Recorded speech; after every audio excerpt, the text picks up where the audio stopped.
Well, welcome everybody. Nice to see you all. I'm going to go ahead and call the meeting to order. We start with an invocation, which we observe by a moment of silence, and then we'll follow that with the Pledge of Allegiance.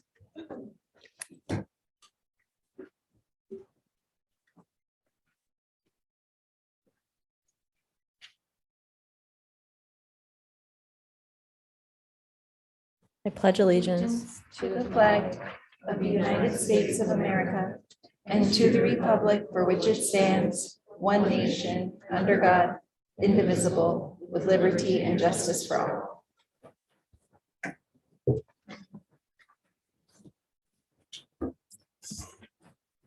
All right, thanks. Clerk, will you please call the roll? Agent. Here. Flag. Here. Halliburton. Here. Willets. Here. Whittings. Here. All present. And next up, I'll take a motion for approval of the minutes from the work session and evening meeting of January 10th. Madam Mayor, I move that we approve the minutes from the City Council work session and evening meeting of January 10th, 2023. Second. We have a motion, a second. Clerk, will you call the roll? Flag. Yes. Halliburton. Yes. Willets. Yes. Whittings. Yes. Agent. Yes. All in favor, motion carries. Thank you. And next, we've got one item under special business. Is Jeffrey Parks here? Welcome. We just had a phone call, so it's great to have you here. I'm proposing that we appoint Jeffrey Parks to the Historic Preservation Commission for a 3-year term ending January 2026. Madam Mayor, I ask unanimous consent that we approve the appointment of Jeffrey Parks to the Historic Preservation Commission for a 3-year term ending January 2026. Without objection. Well, you are approved. Well, thanks. So come on up. Thanks for being here. And I really appreciate your desire to serve on this commission. And I know the council would love to hear from you. Oh, well, yes, I just want to thank the mayor and the council for putting trust in me in this position. I look forward to serving the city in this regard. When my husband and I moved to Boise 5 years ago from Oklahoma, we knew it was a special place, but really had no idea how much we'd fall in love with it here. And I look forward to serving the city and helping it to be just a fantastic place that it is. So thank you. Thank you very much. Madam Mayor, I just want to comment. I was so impressed with Mr. Parks' resume. I think that you bring just a wealth of knowledge to this commission. And I look forward to reading minutes. Very Where good. you're Thank you. involved. So thank you. Thrilling that they are sometimes. Thanks for your service. Thank you. Thank you. Oh, that's good. Thank you. Well, have a wonderful evening. Don't feel obligated to stay for the meeting. The next up, we have the consent agenda. All items with an asterisk are considered to be routine by the council and will be enacted by one motion. There'll be no separate discussion of these items unless a council member or citizen so requests, in which case the item will be removed from the general order of business and considered in its normal sequence. Madam Mayor, I move that we approve the consent agenda as presented. Second. We have a motion and a second. Any discussion? Yeah, Madam Mayor, I just wanted to call out a couple of resolutions that stood out to me. Resolutions 45-23 and 46-23 are our agreements with AmeriCorps volunteers to serve our Parks Department. AmeriCorps is just a really cool program that teaches kids great life skills. They get wonderful work experience and maybe have some cool experiences that they might not otherwise have. So it's great to have them for a little while in our parks. Specifically here, it's for Boise Urban Garden School and the Jim Hall Foothills Learning Center, which are two fantastic facilities. So just wanted to call attention. Thank you. Clerk? Flag. Yes. Halliburton. Yes. Willets. Yes. Whittings. Yes. Agent. Yes. All in favor, motion carries. And next, I want to make sure, but yes, we move into ordinances. There's one ordinance on first reading. Madam Mayor, I ask unanimous consent that all ordinances on first reading be read by number and title only and filed for the second reading calendar. Without objection. ORD 3-23, an ordinance repealing Boise City Code Title 4, Chapter 4, entitled Motor Vehicle Emissions Control and providing an effective date. Well, that was a short ordinance. Okay, we've got nothing on second and third, so we'll move into new business. We have one item on the agenda tonight. It's the public hearing for the proposed initiative petitions. We're going to start with Jamie Heiserling, our Deputy City Clerk. And then we will have a presenter from the Boise Parks Association. 2, you're sharing your time? Okay, great. So we'll have the 2 of you come up, or you figure it out, but for the presentation. And then we do have anybody, I see that you're all here. 2 of you signed up in advance to testify. I'm going to go ahead and call the 2 people that signed up in advance. And then I will, so that we're saving time, I'm going to ask that after you speak, you put your name and address on this piece of paper while the next person is speaking. So we're just kind of moving through. And I'll probably just start, I don't not point at you in a rude way, but I'll probably just like point towards people to have you come up so that everybody has a chance to talk, but we can move through and hear you. And we'll see also, of course, if there are people online, and I'll check in occasionally to see if anybody on Zoom wants to testify. And then according to my schedule, we'll then close the public hearing and the council will deliberate on next steps. Sound good, everybody? Great. All right. Go ahead, Jamie. Thank you, Madam Mayor. Madam Mayor, council members, and members of the public, thank you for being here this evening. And my name is Jamie Heinzerling. And as the mayor mentioned, I am the Deputy City Clerk for the City of Boise. Tonight, we are here to conduct the public hearing for the ordinance submitted through the citizen initiative process by the Boise Parks Association, seeking to add a new section of Boise City Code, Title 7, Chapter 7, Article D, titled An Initiative Requiring Voter Approval for Changes to Parks or Open Spaces in Excess of 5% of Land Area. The mayor mentioned, but I will run through the order of business this evening. We will begin with the staff report. I will be providing that staff report, and in that, my role will be to provide the procedural background, the statutory framework, and relevant timelines for council to make an informed decision on the ordinance before you this evening, including a review of the ordinance and the impacts and next steps based on the decision of council tonight. Following the staff report, as the mayor indicated, she will open the public hearing, and we will begin with the Boise Parks Association presenting for 15 minutes, followed by comments from the general public, both in person and online, at a total of 3 minutes each. The mayor will then close the public hearing, and as she indicated, council will deliberate and they will take an action, one of 2 actions, either to adopt the ordinance as it is written or to not adopt the ordinance. The ordinance for consideration was brought forth using the initiative process, which allows for the direct legislation by the people. Just as the city council develops and passes ordinances, this citizen process is another way to propose and pass laws that stand on the same legal footing as any ordinance passed by council. The initiative procedures and processes are laid out in Idaho Code, Section 34-1801B. And to date, our city legal department, the city clerk's office, the Ada County Elections Office have all worked very closely together on this process and in coordination with the Boise Parks Association to meet all statutory timelines and requirements that have gotten us to where we are in the process today. I'm happy to answer any questions with regards to the specifics of those processes, but in the essence of time this evening, I'm just going to hit on each one of those points at a very high level. So first, the initial submission of the qualifying initiative petition was submitted to the Boise City Clerk's office on March 24th, 2022. From there, the city attorney provides a certificate of review back to the petitioners, back to city council, as well as the clerk's office. And that city attorney review proposes style and format changes based on the initiative petition that was submitted. They also discuss substantive legal concerns. It's important to note that what is provided in the certificate of review is only advisory, and that the petitioners can either accept or reject those recommendations in part or fully. In this case, the petition was revised by the petitioners and resubmitted to the city clerk's office and the attorney's office for them to begin writing the ballot titles. The city attorney does write the short and long ballot titles, which are then placed on the signature gatherers pages, in which we turn it over to the petitioners to begin gathering signatures to see if they have the support in order to move this process forward.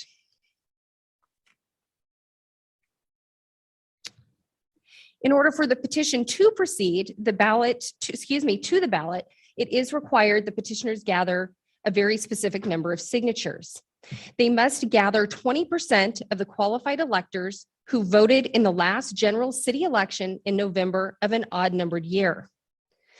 The total number of those individuals who voted in the November 1st, 2021 election was 34,113 qualified voters. So 20% of that number is 6,823 signatures that were required to be obtained by the petitioners in order to perfect the petition and move this to the next step of the process. The petitioners submitted a number of packets to the city clerk's office, which per code were transmitted directly and immediately over to the Ada County Elections Office. The final packet was submitted to the city clerk's office and transmitted to Ada County on November 16th of 2022. The Ada County Elections Office indicated they would not begin the verification process for signatures until that final packet was received.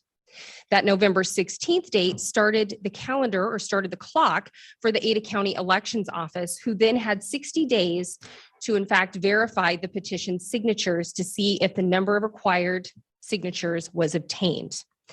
The county actually returned those to the city of Boise on December 27th, so approximately 30 days after receipt, and verified that in fact enough signatures had been gathered, a total of 7,334 verified signatures.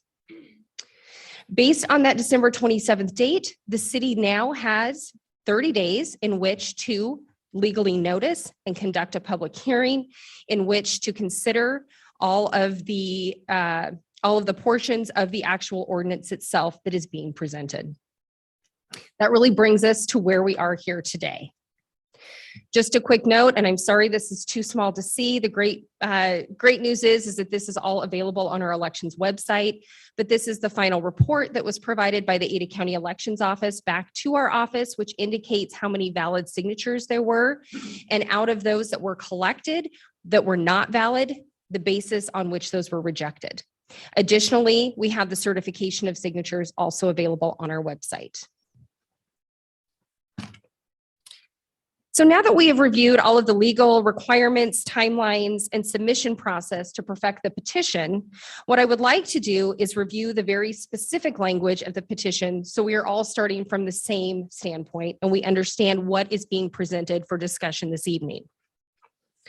I will actually do this by reading each portion of the ordinance verbatim, and I will put those on the screen as well. So bear with me as we walk through what the actual proposed initiative is this evening. So to begin, the short ballot title, which I mentioned earlier, is, as stated, an initiative requiring voter approval for changes to parks or open spaces in excess of 5% of land area.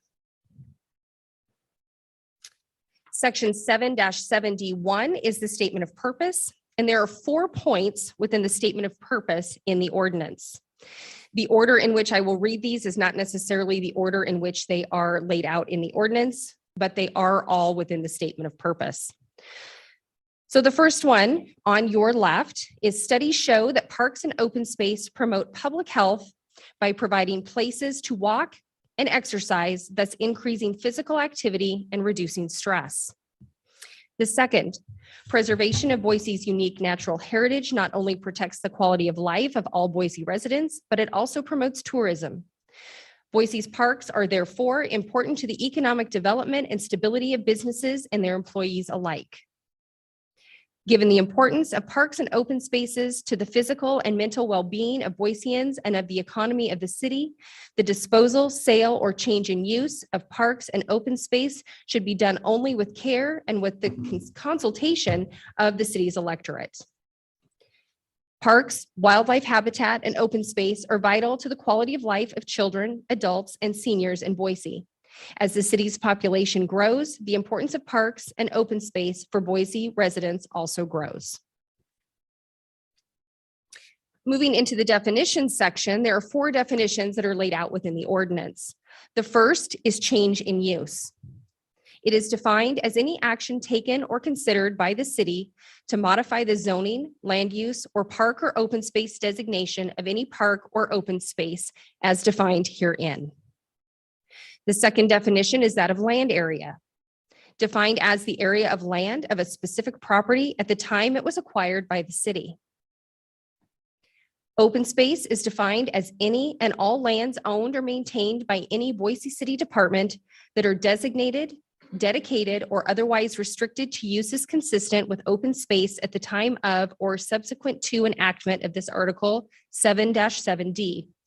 Open space shall include any land that is used, designated, or acquired as open space or land that is preserved as undeveloped green space.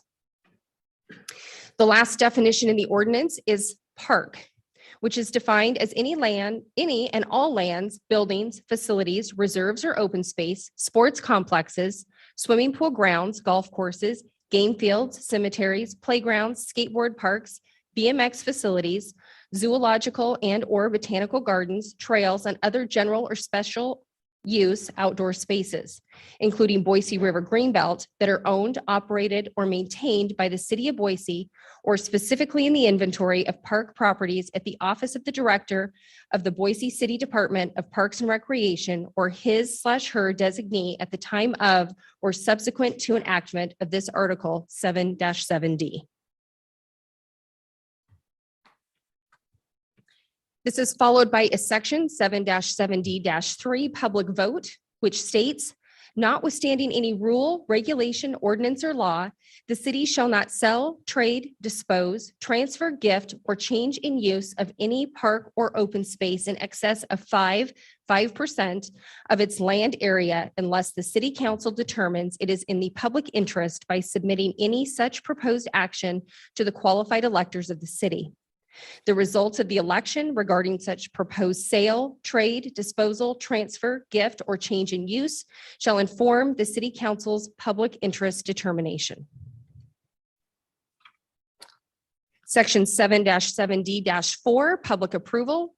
Approval by a majority of qualified electors voting pursuant to the preceding section in an election is a prerequisite to a determination that such action is in the public interest.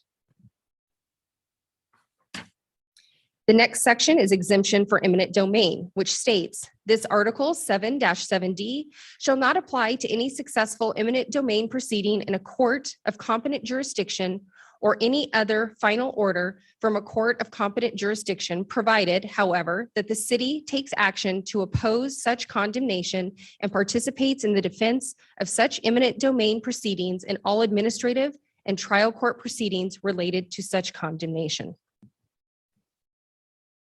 And finally, the last section is severability, which states if any section, paragraph, clause, or other portion of this Article 7-7D or the applicant thereof is held to be invalid, unlawful, void, or unenforceable to any extent for any reason, the validity of the remaining portions of this Article 7-7D shall be enforced to the maximum extent possible by law to further the purposes set forth in this Article 7-7D. So again, we reviewed the process to date. We reviewed the specifics within the ordinance, and that brings us really to the options that are being proposed before council this evening and the implications and timeline of each ordinance and each option, excuse me, not each ordinance, but each option before heading into the public hearing. So the options, as mentioned before council this morning or this evening, are to adopt the ordinance or to not adopt the ordinance. And each timeline is provided here at a very high level. Simply, if council decides to adopt the ordinance, they can adopt the ordinance this evening, and we can publish the ordinance and have an effective date as soon as January 27th or within 30 days of passage this evening.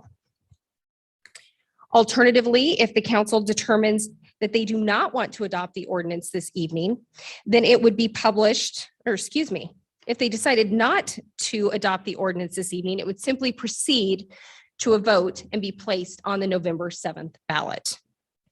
However, I do think it is important to note that before it is placed on the November 7th ballot, that there are some steps that need to be taken by the city of Boise, including publication and mailing of a voter's pamphlet. The first step of would be submission of arguments by the public in preparation for such voters pamphlet. An argument is a legal term that refers to a persuasive writing. In this case, it would be a persuasive writing supporting and a persuasive writing opposing the passing of this ordinance, not to exceed 500 words.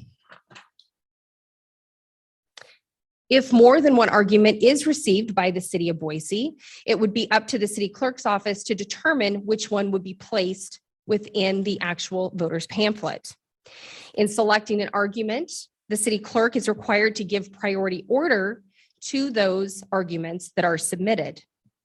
First priority is given to the proponent of the initiative, followed by any association of citizens, and then individual voters. Those arguments would need to be submitted by July 20th in order to be considered by the clerk's office for inclusion on the voters pamphlet. The next step would be rebuttal. Rebuttal is also a legal term that refers to a writing that refutes or contradicts another writing. Again, in this case, the rebuttal argument is designed to refute the opposing persuasive writing submitted to the clerk's office in the prior step. The same author who writes the argument writes the rebuttal. And rebuttals shall not exceed 250 words, and they are due no later than August 1st. Then no later than September 25th, the city clerk shall prepare and mail the voters pamphlet. This includes the city clerk formatting and developing the content, printing of the pamphlet, and mailing the voters pamphlet consistent with the requirements set forth in Idaho Code. What is required to be included are those arguments and rebuttals as we previously discussed. In addition, a complete copy of the title and text of the initiative or ordinance in this case, as it will be printed on the official ballot, also needs to be included in the voters pamphlet. I think it is important to note here, and you've probably seen this in prior slides, but just to clarify, anytime there is a reference, because we are using state code, any reference to the Secretary of State, that duty is deferred to the city clerk for city initiatives. Same as the Attorney General, anything that is then referred to as the Attorney General is delegated to the Boise City Attorney. So just wanted to make that clarification quickly as we walk through this. So it is important to note that after the voters pamphlet is actually printed, it has to be distributed and mailed to every household in the city of Boise. Additionally, we are required to also make that available to anyone upon request. Per our prior 2019 process, we will make those voter pamphlets available in other languages. We have our standard languages that we produce a lot of our materials in, but we will also provide any translation services to those who request it. So that brings us to the final step. So if the ordinance is not adopted, the final step is a vote on the ordinance as it is placed on the November 7th ballot. The ordinance must receive a majority of votes in favor to pass. Within 30 days of the election, the votes will be canvassed. The mayor would issue a proclamation, and the city clerk would publish the ordinance within 30 days of said proclamation.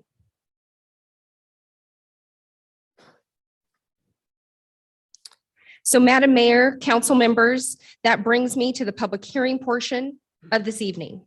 I'm happy to stand for any questions that you might have of me with regards to process and look forward to hearing your deliberation and next steps of this process.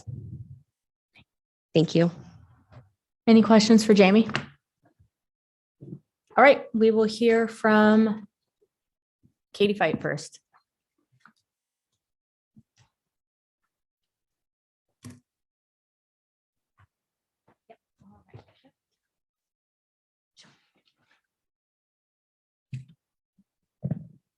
Good evening, Katie Fight, 1006 North 5th Street, Boise. I'm a director of Boise Parks Association and speak supporting the Parks and Open Space Protection Initiative. I encourage the mayor and council to adopt the initiative in its current form. This ballot initiative received broad support among Boise residents and an unprecedented number of signatures. Boiseans love parks and open space and want to see these areas soundly protected. They are a point of civic pride. While I was gathering signatures, people exclaimed, "The parks and open space are why I live in Boise." People literally grabbed the clipboard out of my hands to sign at times. Voting on this initiative will foster even greater goodwill for parks and our local public lands. It will help spur additional conservation of green space and natural areas in an ever-densifying cityscape. It will enable Boise to better face challenges of climate stress, helping cool and ameliorate the urban heat island effect.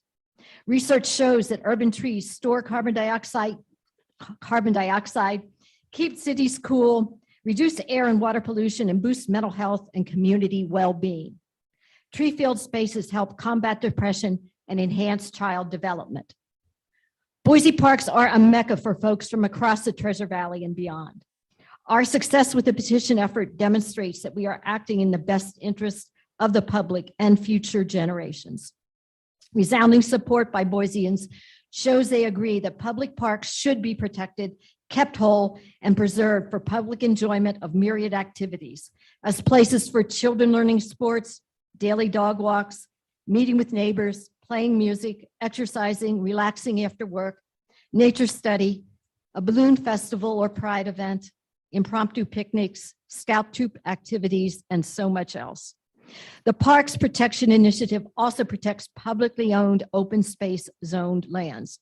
The City Council offers no alternative program to protect numerous open space areas.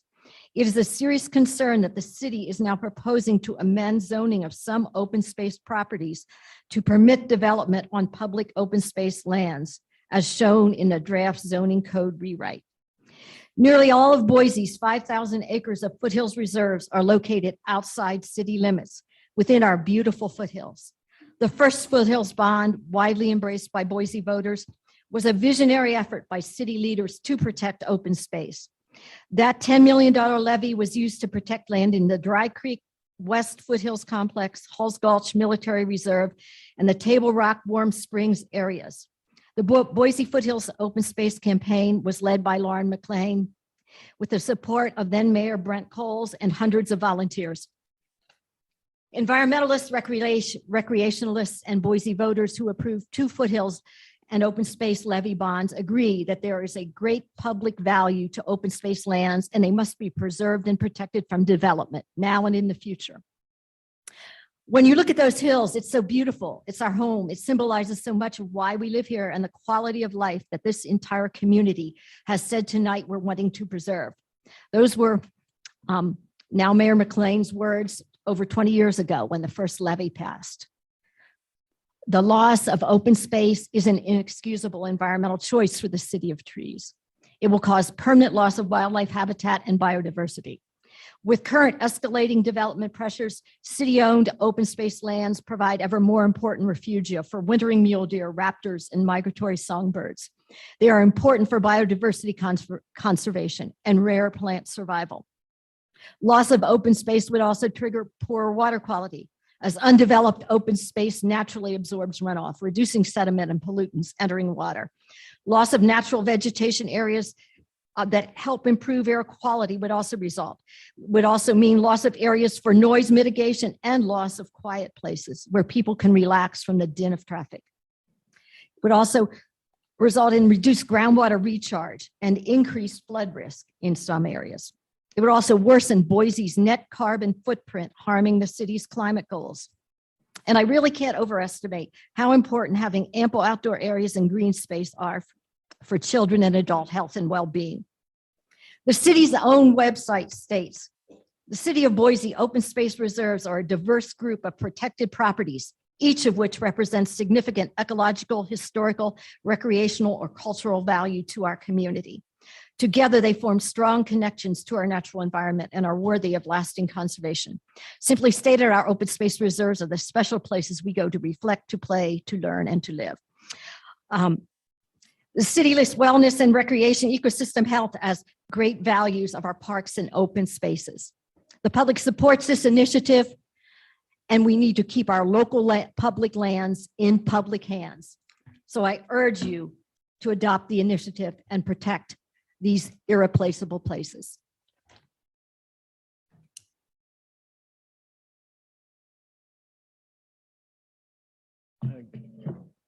Good evening.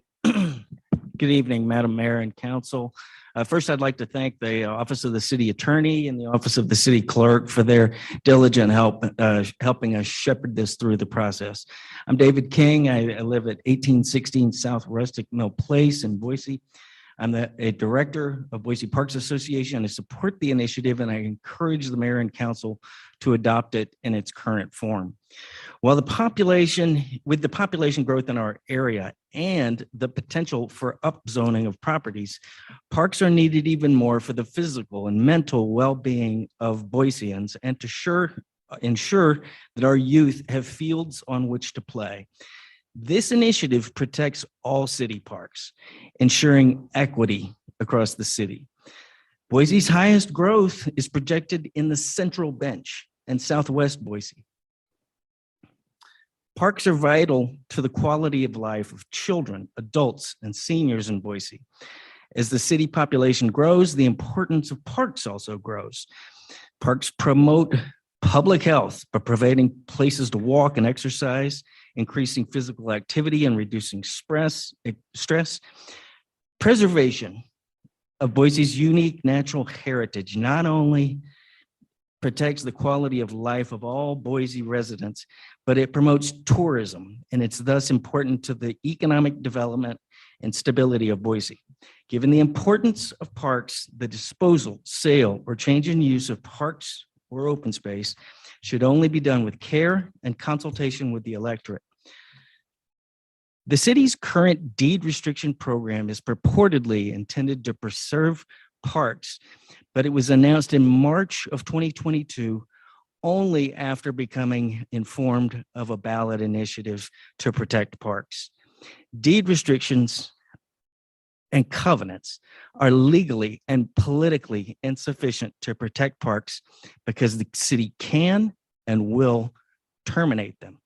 No one can cite legal authority, case law, or statutes that prevents the termination of these deed restrictions and covenants. The instruments are titled Declaration of Deed Restriction and Restrictive Covenants. And again, there's no legal authority distinguishing the termination of deed restrictions from the termination of restrictive covenants. Deed restrictions are restraints upon alienation and disfavored by courts all the way up to the U.S. Supreme Court. They can be terminated simply by abandonment or change of circumstances. Again, hold restrictive covenants and may not enforce them if the party seeking enforcement lacks standing. The general public does not have standing to enforce covenants or deed restrictions, nor do targeted members of the public. In fact, the Uniform Environmental Covenants Act of 55-30-10 spells out exactly how to terminate such restrictions, and we have witnessed the city's willingness to terminate such recorded restrictions. The public supports this initiative, so the public will have a say in such a drastic action as selling off parks or open space. The city council is presently adopting restrictions in a piecemeal manner, just as it would do when they're terminated. City council members have simultaneously stated that restrictions and covenants are superior protection for the parks, but flexibility is needed for the future. This inconsistency shows the disingenuous nature of the city's deed restriction program. It highlights the necessity of allowing the public to have a say on what's in the public's best interest. Members of the council have already stated that they will not vote to list this initiative if it's approved by voters. All city parks should have the same protection so that all Boiseans have the same protections of their parks. Deed restrictions could be terminated for parks in the communities with less political power. In April of 2021, the city consultants prepared a study of 18 parks as properties potential for residential development, and they considered such criteria as political support. These parks included Liberty Park, the Arboretum, Kasha Park, Bora Park, Pearl Jensen Park, Alta Harris Park, McGurdio Park, Wrigley Park, Chief Eagle Eye Reserve, political support. In 26 years of practicing law, there's one thing I've learned. Find somebody who knows subject matter better than you do. Jim Hall, Boise Parks and Recreation Director from 1992 to 2012, supports our initiative. The Parks Protection Initiative received overwhelming public support with 7,334 verified signatures. This is approximately 2,000 more than the 2019 Stadium Initiative and Library Initiatives, which passed with 75% and 69% of the vote, respectively. In summary, our initiative provides real protection for parks, a public vote, not like deed restrictions, which can and will be terminated. All parks are treated the same so that we have equity across the city, equity. And we provide real protection for open space, and nearly all of which is outside the city limits. Yet the city pays the cost to manage and maintain these open space properties. Environmentalists, conservationists, and outdoor sportsmen value open space for all the wildlife that depend upon this habitat for their survival. If you have men who will exclude any creatures from the shelter of compassion and pity, you will have men who will likewise deal with their fellow men. That's Francis of Assisi. Parks and open space go hand in hand for the health and well-being of the community and our environment.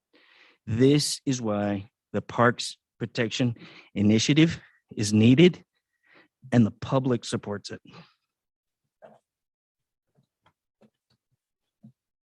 Thank you. Any questions? Madam Mayor? Actually, two questions for you, Mr. Yeah. King. First, like to set the tone, I'm with you on protecting the parks, and I'm with you on protecting the open spaces. I have some more technical questions about how this works. And the first is the eminent domain provision, which would require the city to oppose eminent domain proceedings. So the question is, first, does that mean the city can never begin an eminent domain or condemnation proceeding? And second, based on your 26 years of practicing law, does that potentially cause us to statutorily be in conflict with our oath to apply and follow the law? For example, a very more meritorious eminent domain proceeding, it essentially requires us to take a position in court. If you're going to declare eminent domain over parks or open space, you would have to put it up to a vote of the electorate. If the state or the federal government come in and declare eminent domain to take title to property that's parks or open space, you would be obligated to defend it. If you do defend it, it would be exempt from the statute. My second question had to do with this, with the point you made very strongly. I thought that deed restrictions aren't strong enough, and that an ordinance like this is needed. And the concern, I take it, is that a different council, or maybe this council, could wish to undermine the protection of parks and could take action and therefore cause a deed restriction to be abandoned or whatever. I guess my question is, why is the ordinance stronger if any council at any time could just repeal it on a whim? Because once the electorate votes for this, and once it all passes and it's every single park in the city, you will not come through and terminate an entire ballot initiative like this without putting a lot of political capital at stake. One by one, you most certainly would take them out, just as the city has threatened to do before. I see. So the point is not that it's legally stronger. The point is that it's politically unpalatable to try to unravel this type of ordinance. It's legally incorrect to say that the deed restrictions can't be removed. We've heard that statement made. It's not true. No, I was just asking about the Yeah. strength of the ordinance. And I think I took your point. I appreciate that. Yeah, but we understand what you're thinking, that once if you adopted it here tonight, do you have the authority to do what you're going to do? You do, but then it's different. It's all the parks, and especially after the voters vote for this, that's a big investment of your own political capital. That's a perfect answer. I mean, that's what I was asking is how is it different? And you just explained that. Thank you. No problem. Great. We'll hear from the Thank public you. now. So I did get one sheet from the clerk. So what I'm going to do is I'm first going to call the two people that signed up early. I don't see Richard Llewellyn. Oh, Richard, there you are on Zoom. Great. You're up, Richard. And then we've got Kathy Coops. Is Kathy here in person or in Zoom? Hi, Kathy? So then you'll come on up and then I'll start working through the list. Go ahead, Richard. Great, thank you. Richard Llewellyn, 9170 Hill Road. Thank you for having this hearing, and I really appreciated the presentation by Deputy City Clerk, very clear, and from the Boise Parks Association. So I urge you to adopt the Citizens Ordinance as it is written tonight. It's a good policy. Open spaces in the area of impact have not been well protected except in the foothills. And currently about 2/3 of Boiseans live south of the river. And likely by the next census, I wouldn't be surprised if 5/6 will reside there. But the vast majority of protected open space is north of the river. And much of that is for positive reasons. Successful actions to protect the foothills by some of you have been revolutionary, really. And we're all proud of that. Some of you inspired Boiseans to protect open space across the city. But there is a disparity exists, and some of that's because farmlands have been easier to develop, both politically, sometimes physically, and sometimes because we just have kind of a tradition since the 1980s of thinking that farmlands haven't been as important to save. And some of it has been political. And that is in part because it's very difficult to create a sense of political identity and coalesce around movements in the area of impact. And that's in part because we can't vote in city elections. So all of that together brings us to how important it is to protect open space across the city, especially in the area of impact, because that's the area that we're growing into. And there has been the Mergerdio Park case, which I was kind of astonished by, to be honest. I think it really called attention to how important it is to make sure that we really think of the political long-term viability of open space in Boise. If we start to see open space as something just for the politically powerful, just for people that live north of the river, as I do, then it will become less likely to be fully embraced in the future, and that would be tragic. So please support this ordinance tonight. It's the most efficient way of resolving this. If you don't, and you decide not to adopt it, there are some benefits to that. I think the clarion call to the November election from residents across Boise would be healthy. It would be a good, perhaps, political remedy of much that ails us. But the best and most efficient use of your power tonight is to adopt the ordinance. So thank you. Thanks, Richard. All right, Ms. Coops, Kathy Coops.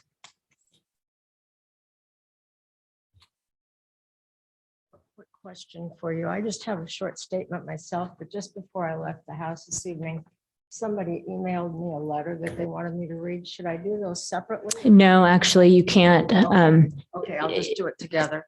Yeah, and you've got 3 minutes. And so what I'd suggest is that if you don't finish it, you can just give it to me and it'll go into the record. Okay, Yeah. all right. My name is Kathy Coops. I live at 8196 Thunder Mountain Drive.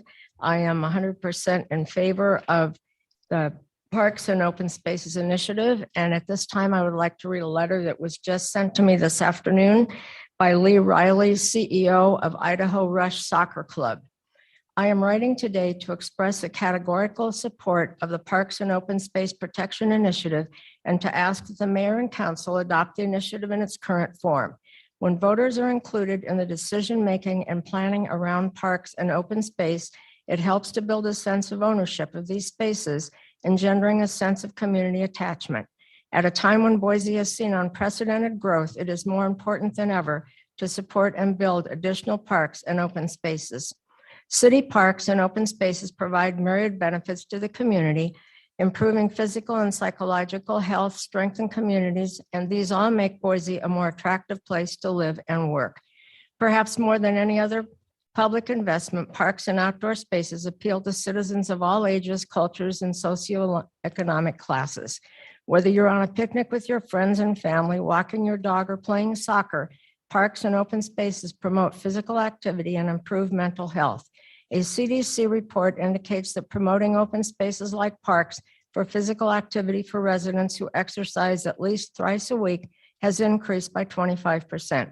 Parks offer opportunities for community involvement and shared ownership of resources, helping to create a sense of community, contributing to residents' overall well-being.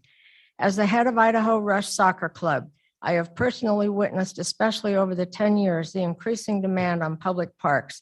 It is becoming more and more difficult to secure open spaces for our youth due to the growth.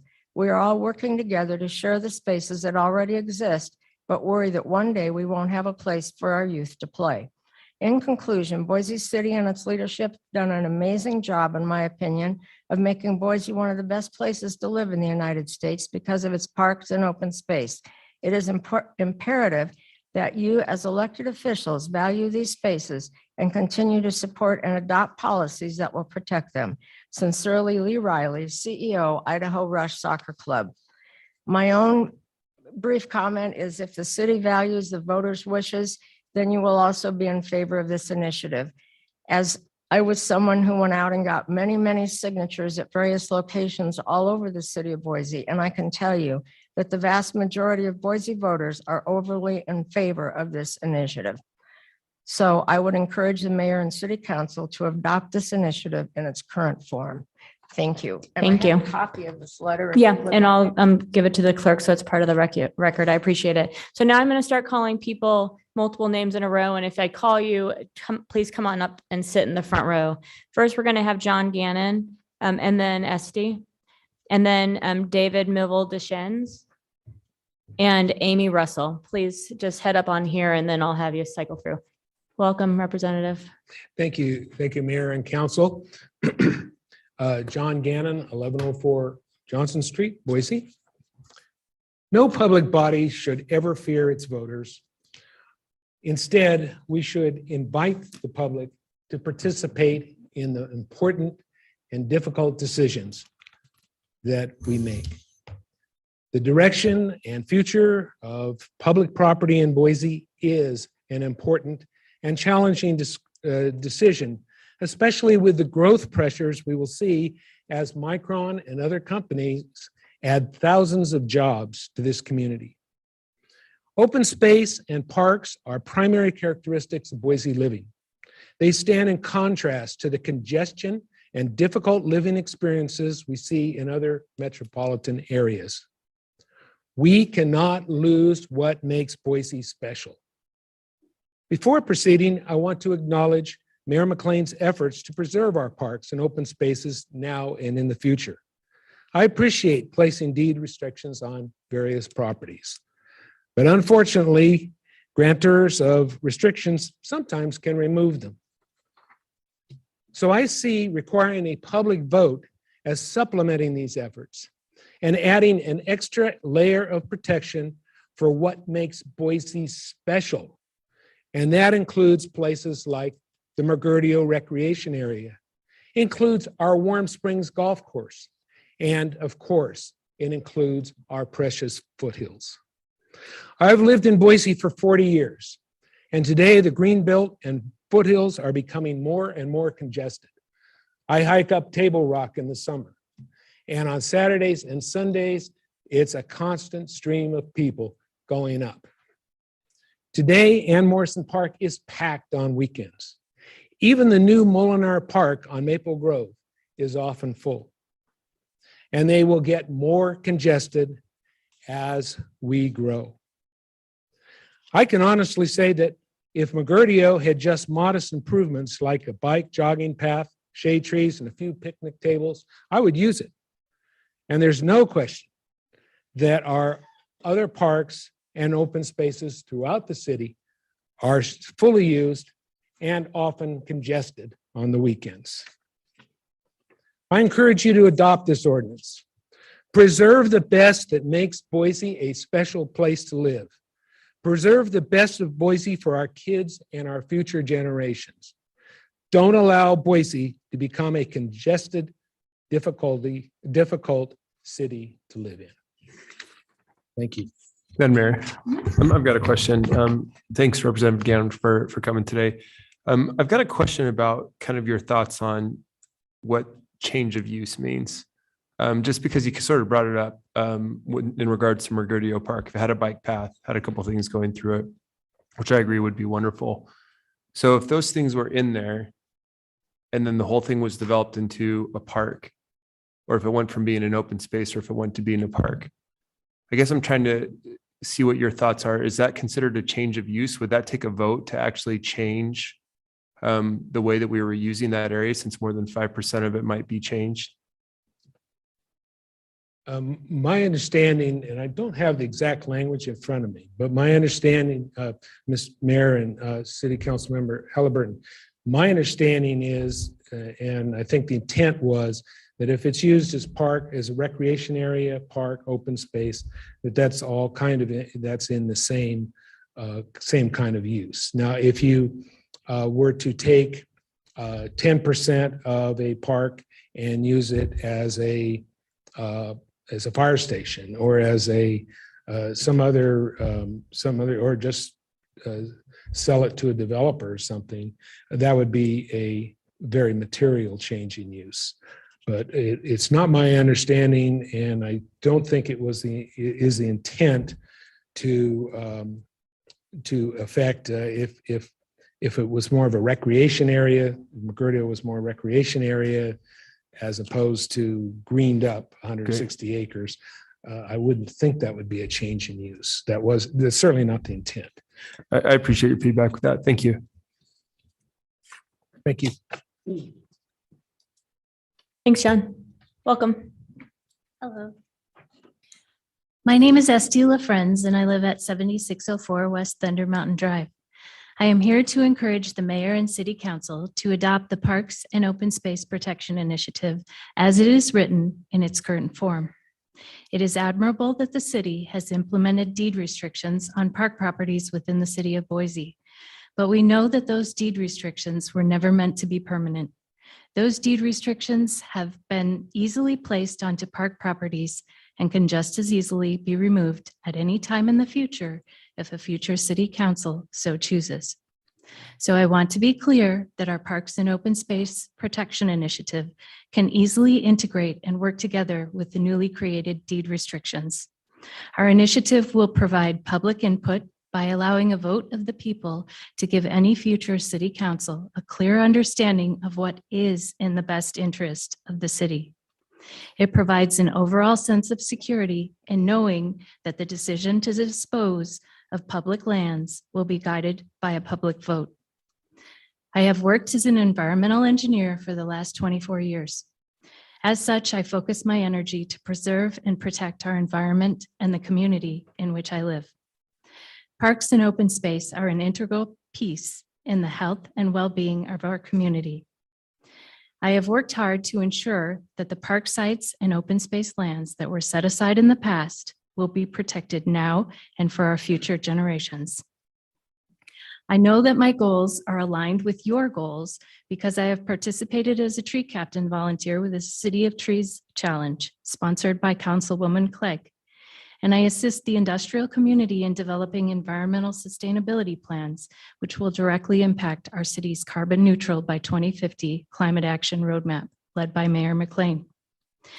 This initiative will protect and preserve city-owned mini parks like Adalby, neighborhood parks like Camel's Back, community parks like Kasha, our 3 regional parks, Ann Morrison, Julia Davis, and Marguerito Park, special use parks like Catherine Albertson, the Boise Greenbelt, open space owned by the city like Foothills Trails and Permanent Open Space, reserves like Military Reserve, city-owned community and recreational facilities, and undeveloped parks like Alta Harris. The choice is yours, Mayor and City Council, to adopt the initiative as ordinance and provide a positive, lasting legacy for the future of Boise. Thank you. Thank you, Esty. And then we'll have Bonnie Krupp and Richard Smith also be ready. Good evening, Mayor McLean and City Council members. My name is David Meville Deschen. I live at 406 North Atlantic Street here in Boise. I've been a proud resident of Boise since 2012, serving as a public school teacher in both dual language and gifted education programs. At what school? I'm sorry. I currently work at Collister Elementary. Great. As a passionate gardener, artist, friend, and neighbor, I'm well regarded by this community that I call my home. I speak this evening to express my support for the Boise Parks Association's ballot initiative. I believe that amending city code to require voter approval for changes to Boise's parks and open spaces is absolutely necessary to protect their integrity. This belief enjoys broad public support from Boise residents and beyond. Allow me to explain why I think and feel the way I do about this initiative.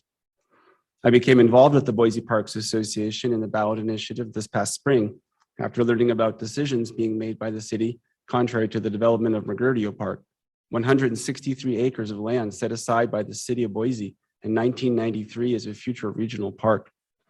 Like most people, I was not aware that deed restrictions and permanent open space designations could be so easily revoked by the city. Let me reiterate that the same entity that places protections on public lands can and does remove those protections without notification or consent from Boise residents. These decisions are, not surprisingly, unpopular with the public. I think most people would agree that public parks and open spaces in Boise belong to the people of Boise. Requiring voter approval on changes to parks or open spaces, including their sale, trade, disposal, transfer, gift, or change in use of, provides both transparency by providing public awareness of what is being considered by the city regarding these lands, and accountability, in that it compels our elected representatives to act on our behalf, ensuring that what is in the best interest of the city truly aligns with what the public actually wants and needs. I support this initiative because it specifically limits its scope to parks and open spaces to which Boise residents who love and utilize these natural spaces are the greatest authority. Throughout this past spring, summer, and fall, I spoke with thousands of people as I gathered signatures on soccer fields, concerts, downtown, football games, along the Boise Greenbelt, and at neighborhood events. I spoke with all sorts of people, young and old, conservative, progressive, apolitical, straight, gay, transgender, cisgender, wealthy, middle class, disadvantaged, people who live locally and those who are visiting from elsewhere. Over and over, I was sincerely thanked for the work that I was doing on their behalf. I realized that this ballot initiative is special. It's important because it brings individuals across the political and socioeconomic spectrum together. By exceeding the requirement to get this initiative to the ballot in November, Boise residents have sent a clear message to the city that they want to be directly involved in maintaining the integrity of their beloved parks and open spaces, current and future. I urge you fully to adopt this initiative without alteration as necessary and broadly support a measure to protect the future of our beloved park system. They are an integral part of what makes Boise such a wonderful place David. to live, work, and visit. Thank you. Thank you for your time. Amy, and then Bonnie, Richard, Marissa, Keith, and then Alexandria Danilovich. Hi, Madam Mayor, members of City Council. My name is Amy Russell, and I live at 5310 South Umatilla Avenue in Boise. And I, pardon me, respectfully request that you adopt this initiative as written. I found some interesting information from the National Recreation and Parks Association about the impacts of parks and open space, and I'm going to share a couple of those with you.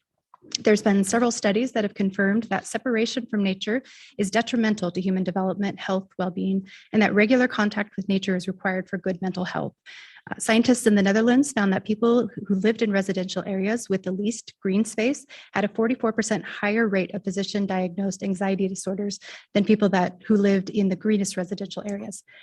People who live in close proximity to natural spaces had significantly improved mental health in up to 3 years after the move, so they had long-term.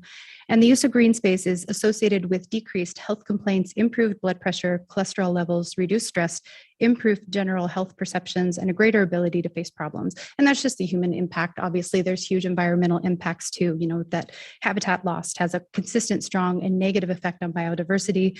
And according to the Institute for Local Government, forest parks and open space lands serve as carbon sinks that can store greenhouse gas emissions that would otherwise contribute to climate change.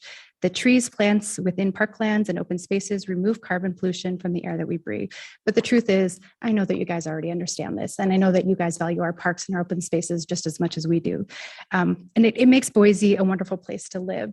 So there have been some concerns as I was doing some signature collection, and I'll address a couple of those that, people asked, concerned that this would hamstring you guys, and that we elect you guys to make these kind of decisions for us. And I can appreciate that. But I think when people's literal, based on the statistics we heard, mental and physical well-being is at stake, that it's vitally important that we ensure the community is in full agreement before we make any major changes to our parks and open space, particularly our open spaces. As they say, when it's gone, it's gone. We'll never be able to recreate all that's lost in native habitat if we lose some of those open spaces. So I was part of the signature gathering. And what was really apparent to me talking to people is they are really passionate about our parks and open spaces. It is what makes people absolutely love Boise. I would say probably at least 90% of the people that I talked to were really enthusiastically in favor of it. There was lots of expletive, yeah, I'll sign that. Particularly at Hyde Park, we had a lot of enthusiastic people. It was fun. A lot of people thanked us for doing this. And then there was actually quite a few people that said, wait, that's not how this works already. Well, then how do they change it? So I will say it again. I don't think every decision needs public input before they're made, but our parks and open spaces are absolutely an area where I think the public should and want to have a direct impact on how they're preserved. So I hope that you guys can see the positive intent of this and will implement it as written. Boise is a beautiful city, and we really want to work to keep it that way. So thank you. All right, Bonnie Krupp, then Richard Smith, Marissa Keith, Alexandria, and then Brian Ertz. Thank you, Mayor McLean and esteemed city council members. Nice to see I you, just Bonnie. wanted to briefly say I am in favor of it, obviously. Margilio Park, when that was suggested for development rather than a park, I think it galvanized a lot of people. And I just briefly wanted to say, when you close the foothills, I want to point out the Palo Alto foothills. Probably none of you are young enough to remember it. I voted to close the foothills so we had open space. Meanwhile, I live down in Palo Alto. Wait, I'm in a sorry. Are you talking 2-bedroom, about?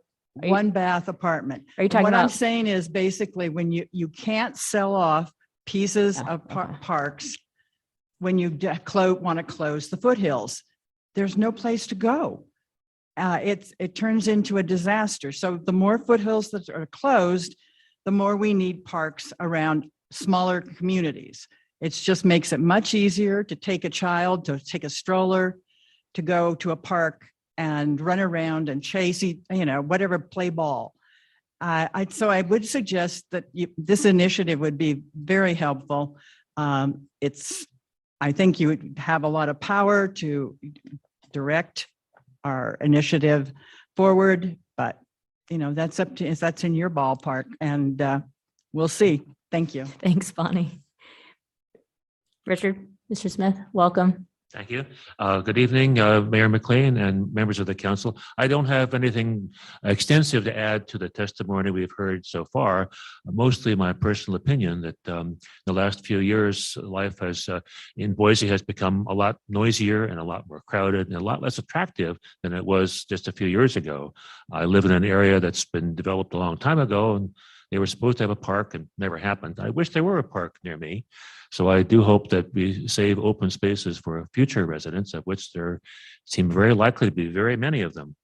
It's the question of the process. I can hardly think of anything more representative of the people's will than an initiative. And it looks like this one has great support. I collected several signatures, a couple hundred maybe, and I would amplify or add to the comments that it has strong support from people that live in Boise and people that live outside of Boise, even in other states. They envied us and wished that they had similar provisions in their local laws. So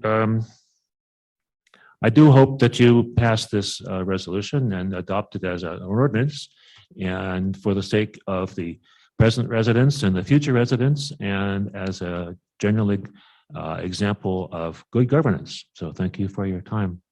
I live at 670 South Colfax Street in Boise, pretty close to the intersection of 84 and 5 Mile, and not many parks around there. Yeah, I was actually curious to know which parcel you were referring to that was intended to be a park but didn't I did become not one. hear from my neighbor. She'd lived there decades and told me they were supposed to be one Oh, in that okay. subdivision, and it had never happened. Gotcha. And so I would say that it's not a great precedent, I suppose I'd say. And in the place where I live, there's not many places one can go and ride a bike and drive around. In fact, when my daughter came to visit one time, she's a super sports person. She had a hard time finding a place to run. So anyway, that's about all I have to say. So I do urge you to adopt this as an ordinance. Thanks. So thank you. All right, Marissa, welcome. And after Brian Ertz, it'll be Tom Cooper. Oh, you're good. You're good, Marissa. My name is Marissa Keith. I'm at 3279 South Cloverdale in Boise. So on the afternoon of June 10th of 2021, I received an unexpected phone call from the past parks director. And it seems like I was the first phone call on her list for that afternoon. She started off by saying the city was looking at annexing LaGuardia Park. And I was happy because I knew that that was the first step towards greening it up, and that the community would be excited that this long promised park would be built. Then she went on to say that they were annexing it to build housing and would be doing a land swap for land in the foothills, and 7 acres was all that would be left of LaGuardia Park. It was portrayed as a done deal, no discussion, and no public involvement. Honestly, I didn't even know how to react. I was so angry and disappointed, and I felt betrayed by the city, fooled by those that I had supported, utter belief that the city would break trust with the residents of West and Southwest Boise, and really the entire city in this way. I was so upset that I remember telling the director, "I'm sorry, but I need to get off the phone with you," because I was not sure that I could maintain control. When I hung up, all I could do was sit and cry. My husband came home and he thought somebody had died.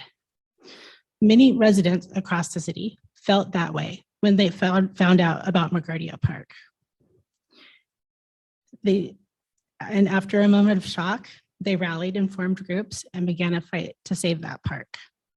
People were horrified that the city of Boise, that has been a champion of parks and open space, would even consider selling off a future park. And many were concerned about how safe their own nearby parks and open space were. This initiative is a reaction to the city breaking trust of the residents of Boise. And in my experience, most people from the north end to Southwest Boise, from East End to Old Hill Road, support the intent of it. Because when you lose trust or you have been hurt by someone or something, you take measures to make sure that it does not happen again. So I'm just going to leave you with this quote. Boise's many open spaces bring us together, and the lasting impact of these protections will benefit generations to come. No matter where you live in Boise, you should have access to nearby parks, and I'm proud of the work we do to ensure just that. This was on the mayor's Facebook page just a few days ago. So I do hope that City Council will be proud of the work that the residents have done to protect generations to come and make sure that what almost happened at LaGuardia cannot happen to another park or open space in the future. Thank you. Thank you. Alexandria?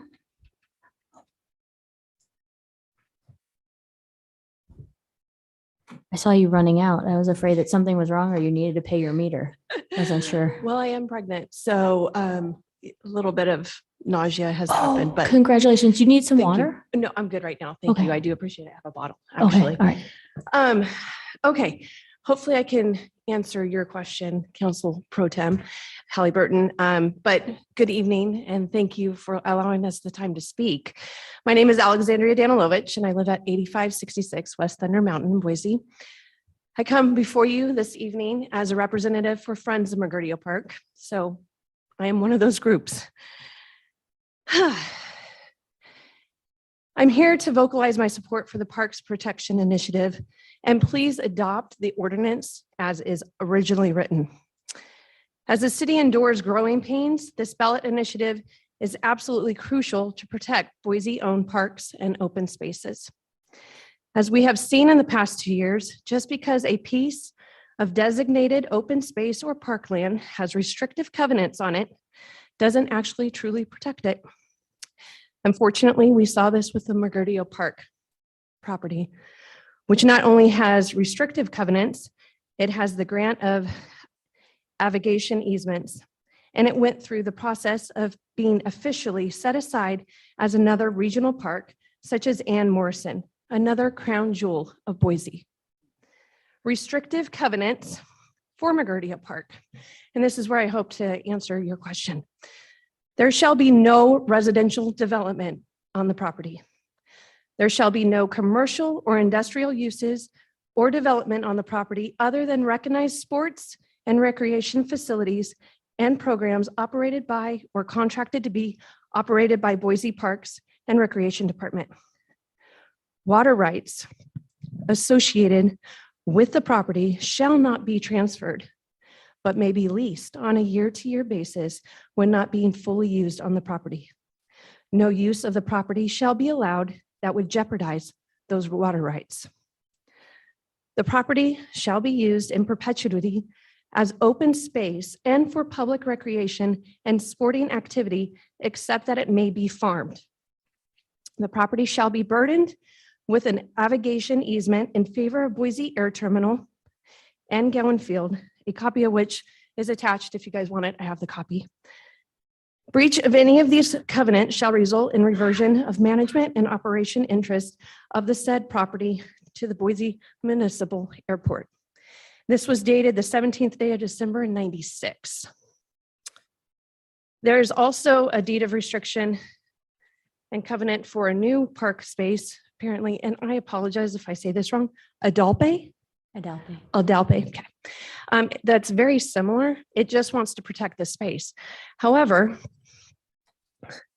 with such restrictive covenants and even with the avigation easement, you would think that McGurdio Park would be safe and the land would be safe from any development. However, through a diabolical plan to swap the land and develop it, steamroll us, not really give us a chance, it is now more than ever imperative, to protect our Thanks, precious land. Alexandria. Brian. And then Tom Coops, and then I've got Dave Kangas on the list. And then after that, I'll see who else wants to talk. Did I miss somebody? No, okay. Go ahead. Brian Ertz, 380 South 4th Street.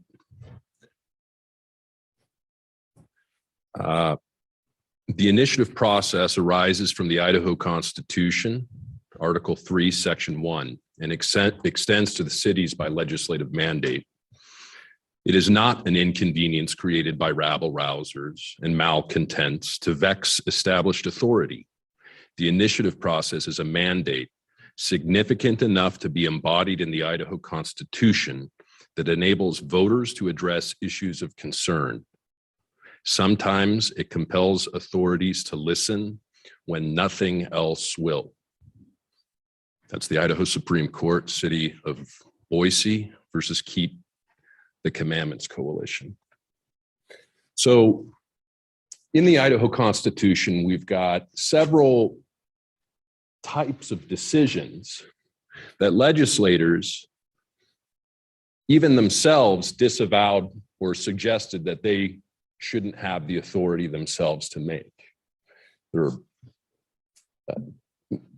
in issuing city councils or other local authorities decisions, they said, we're not going to let them make certain types of decisions as well. These are bond elections. These are an array of different subjects that are important enough to Idaho legislators that voters be directly involved. What the proponents of this initiative are suggesting is that parks and open spaces are of a class that's so significant to the city of Boise that they ought enjoy that extra pronounced procedural protection, inviting the voters directly to make decisions about whether or not to dispose of those. With respect to Council Member Halliburton's question about the change of use, no, the measure language would not require a vote to put open space or park lands to open space or park use. Does that make sense? And I'll just remind the council, because there's a lot of times when decision makers are concerned about, well, what will this do? There's a nitpicking want, which is diligence, also known as diligence, right? I'll remind you that as members of City Council, you have pretty extensive discretion in interpreting ordinances of the City of Boise. So where there might be a good argument to say that a certain bit of language might be abused or counter the intent, you actually are operating in a wide scope of it to ensure that that doesn't happen and that the measure does what it says and does what it's intended to do. And with that, I'll thank you and encourage support. Madam Mayor, I have a question for Brian. Yeah, Brian. Brian, thank you for your testimony. One of the things that's been talked about over and over again is equity, and I'm also really passionate about making sure all areas of the city have the same amenities. One of the things that we've been talking about in West Boise is getting a library because we're in this donut hole. I'm getting to the question here. One of the things that came up in a meeting last week was, hey, if the city has some land and it's in a park, could we take a section of that and build the library on that because it would be less money? The way that I read this ordinance is that that would not be allowed. Is that your interpretation as well?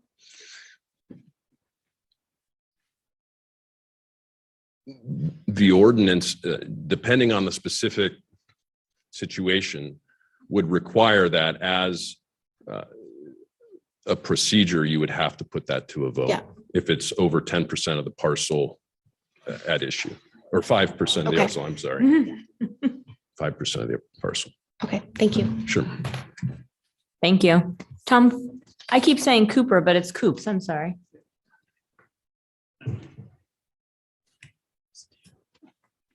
Not being a technical guy, I don't have a lot of numbers to tell you. I just want to make some personal comments, and I appreciate the opportunity, both Madam Mayor and Councilman. Two observations. I also tried to gather signatures. I didn't smile as pretty as some of these people did, and I didn't get quite as many, but I tried.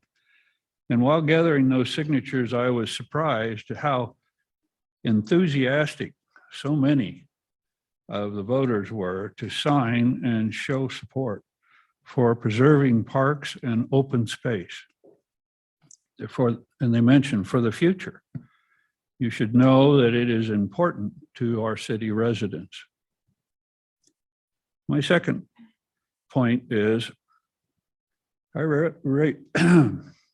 represent a working laborer kind of person who saved for the first 23 years I lived here and then moved to a lot adjacent to a future park.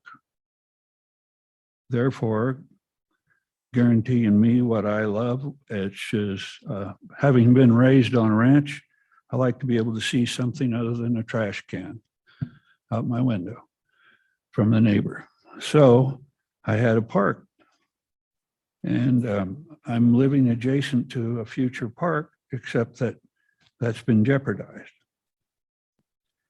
This is a situation where I understand a park designation.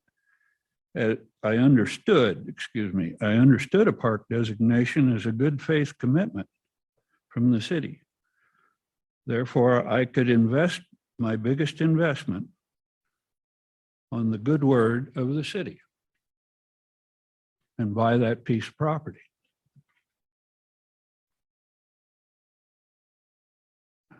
hasn't been true for some people in town. This initiative will help solidify the plans that are in place to benefit future growth, keeping Boise the attractive place to live that it is. I encourage you to adopt it in full. Thank you. Thank you. Dave Kangas. And then is anybody else wanting to testify? All right, I'm going to ask you to come sit in this front row over here. My name is Dave Kangas, and I reside at 1715 Canal Street. And Madam Mayor, City Council, thank you for this hearing. I urge you to pass this ordinance as written. Nobody really needs to explain to anybody that lives in Boise how important open space is to Boise residents or to you. The foothills levees, the foothills themselves are just what make Boise what it is. And your efforts to preserve parks within the city limits is also acknowledged. You know how important parks are. What is missing from this conversation tonight is the area of impact outside of the city limits.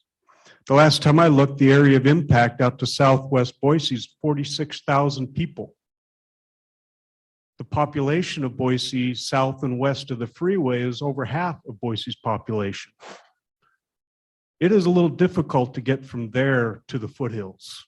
And if we want to cut back on traffic, we need to have parks out there for them, for future generations, for future kids.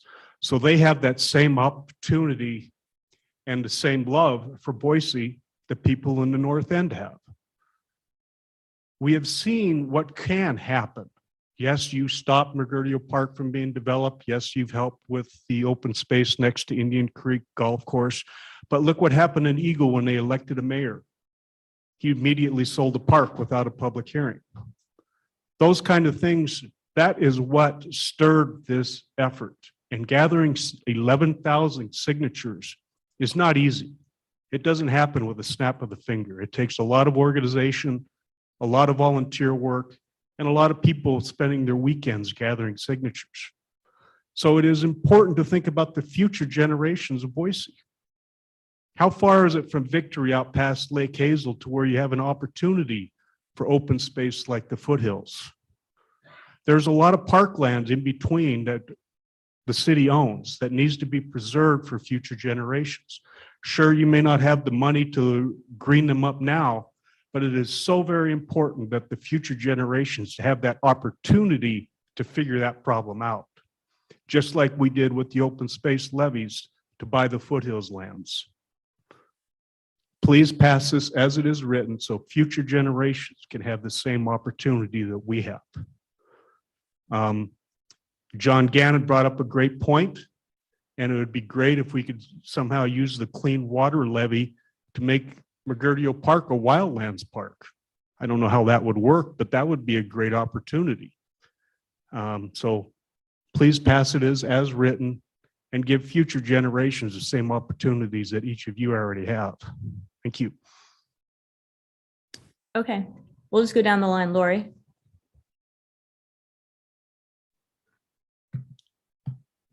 Hi, my name is Lori DeCare, 7154 West State Street, number 148.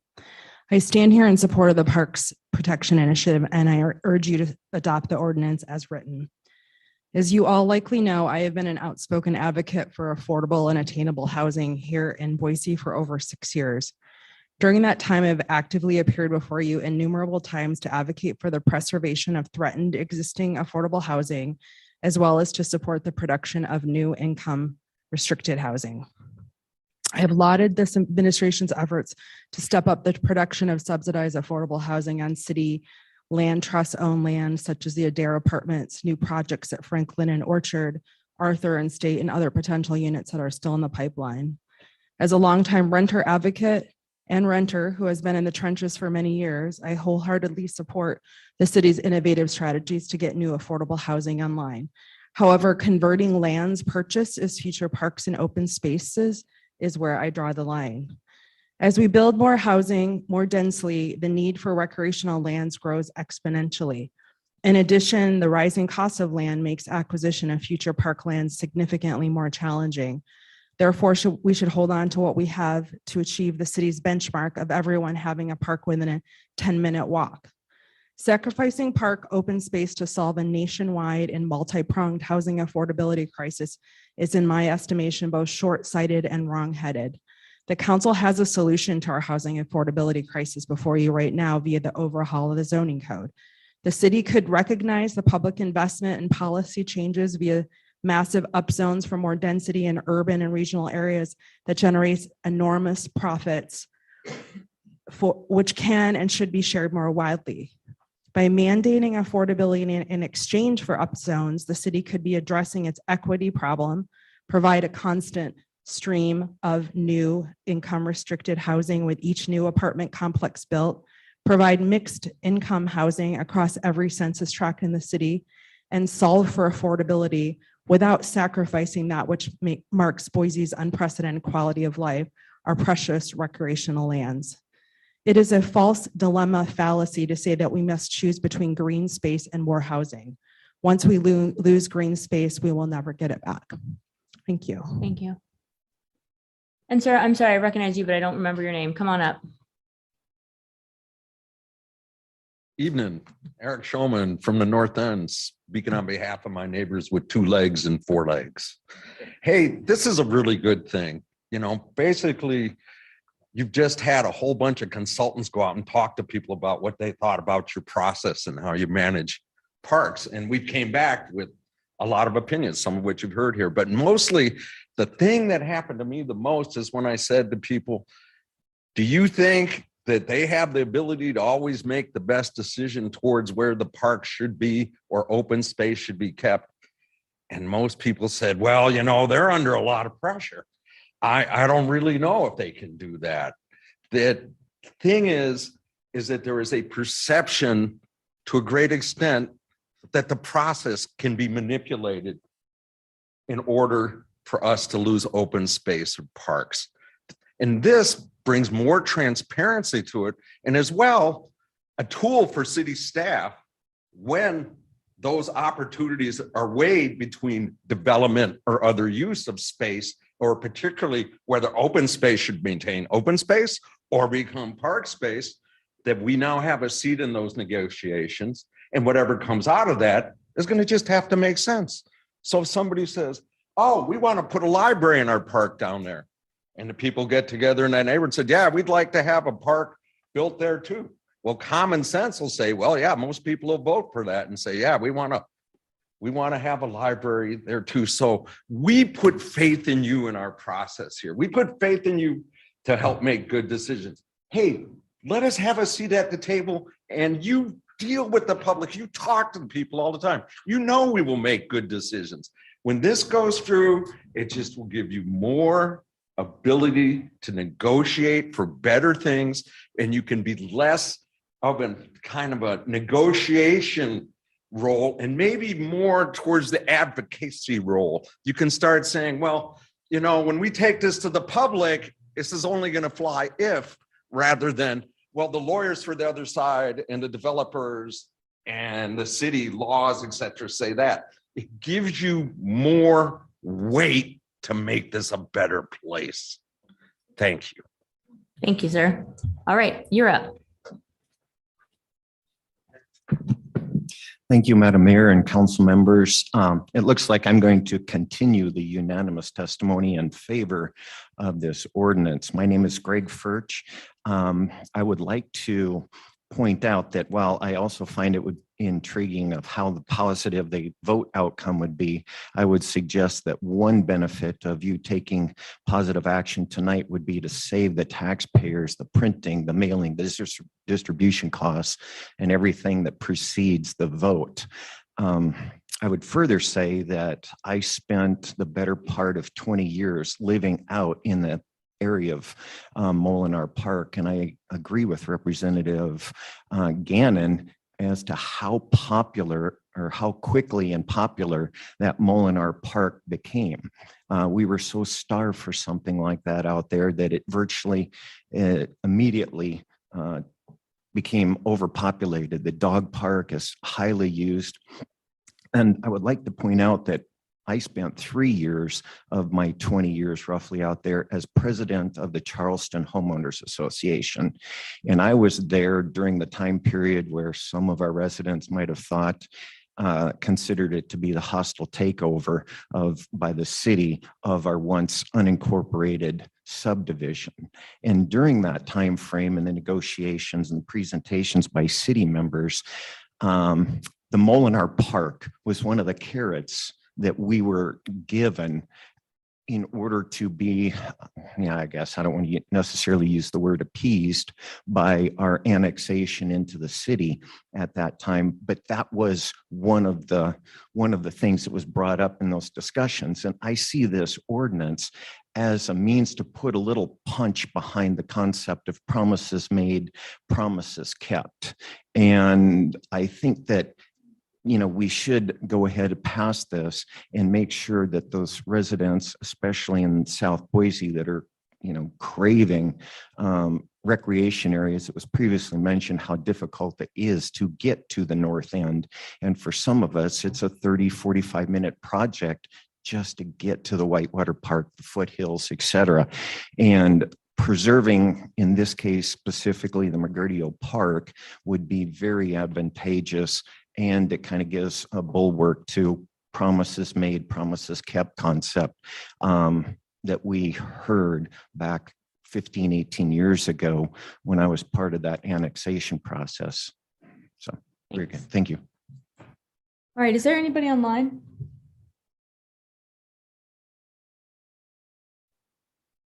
What? Oh, were you planning on testifying? I'm sorry, I didn't see you move up there. We're going to take one more in person, and then I am going to ask that you let the person in the queue online know so that we're not doing this in between everybody. Thanks. Hey. Good evening, Mayor McLean, City Council members. Thank you very much for opening the testimony here, for allowing us time to speak. I am a member of Southwest Boise. I'm Kathy Corliss. I'm at 8528 West Vincent. And I don't want to necessarily add on to what you've heard tonight, but I do want to share with you a day in the life of me and my family.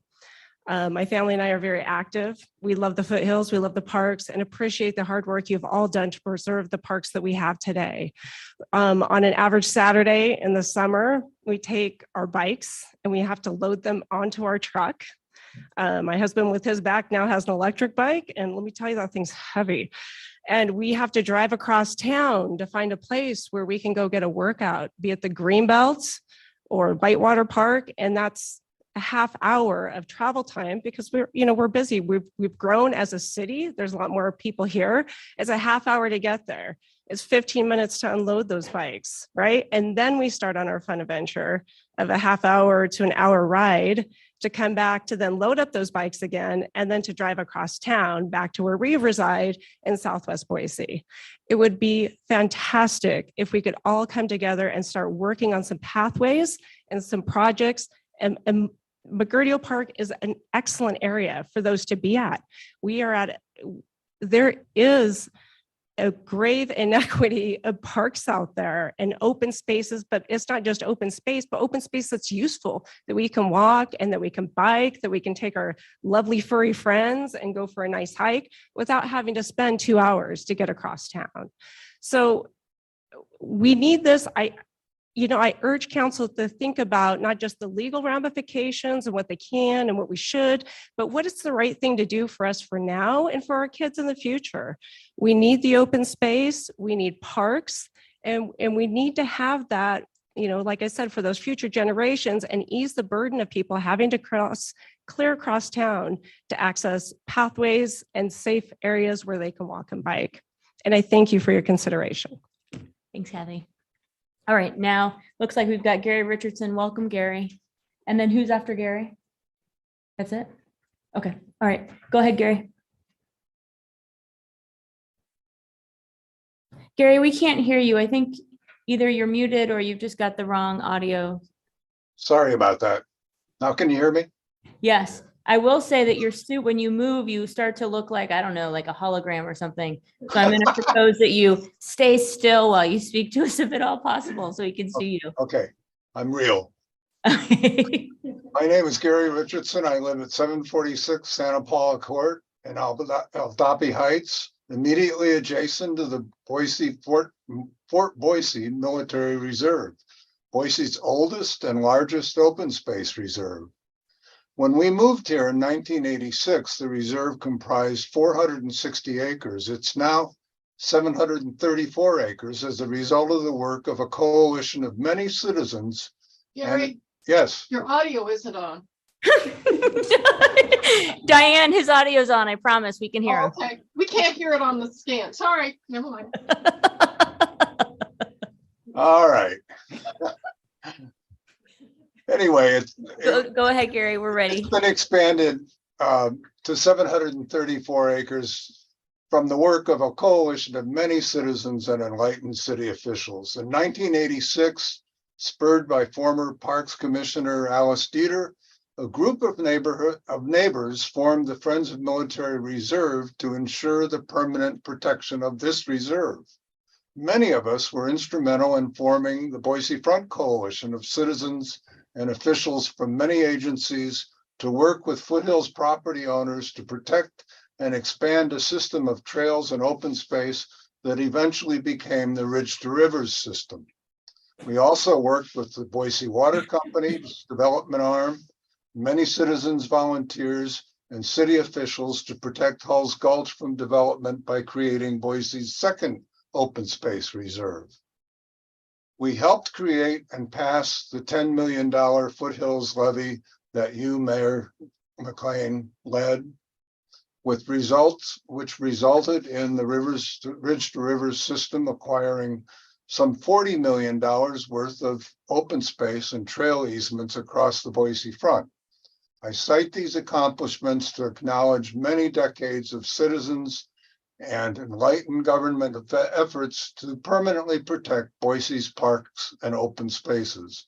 I urge you to enact the Citizens Initiative before you tonight, which will ensure that all Boiseans have a say in the permanent protection of our parks and open spaces. And I would urge you to listen to what people from the Southwest area are saying. We need a necklace of open space parks around the city, all around the city, not just in the foothills. So thank you for listening. Thanks, Gary. There's nobody else online. I see. We can still hear you, Gary. Nope. Okay. People have been known to raise their hand. The clerk's making sure that nobody that's watching online wants to testify. Anybody else in the room want to testify? All right. I'm going to go ahead and close the public hearing. Why don't we take a 5-minute break and we'll be back. Okay, welcome back.